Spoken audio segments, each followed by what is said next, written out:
Pemirsa, memeriahkan HUT kemerdekaan RI ke-77 tahun, 700 pembalap di Palembang unjuk kebolehan dalam ajang track race dan track bike Championship 2022 Banteng Sriwijaya Sport Club di Jakabaring Sport City Palembang. Sekitar 700 pembalap di Palembang mengikuti ajang track race dan track bike Championship 2022 Banteng Sriwijaya Sport Club di Komplek Olahraga Jakabaring Sport City Palembang. Satu persatu starter memacu kendaraan mereka untuk menaklukkan trek rintangan agar muncul sebagai juara. Kompetisi ini diikuti ratusan starter yang berasal dari sejumlah provinsi di Pulau Sumatera.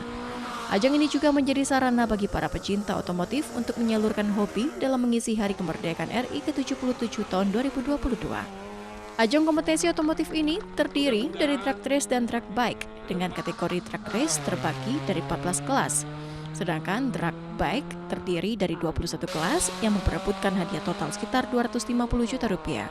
Kompetisi ini cukup efektif dalam upaya menekan banyaknya ajang balap liar yang dilakukan kalangan anak muda dan berakibat kerap terjadinya kecelakaan lalu lintas. Pesertanya kurang lebih 700 baik dari motor dan mobil.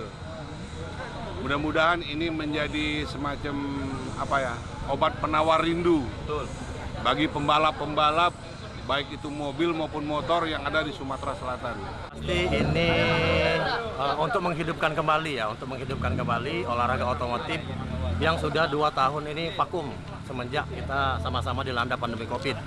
Jadi harapannya dengan adanya event ini Ajang kompetisi otomotif ini sendiri dilaksanakan selama 2 hari, Sabtu dan Minggu.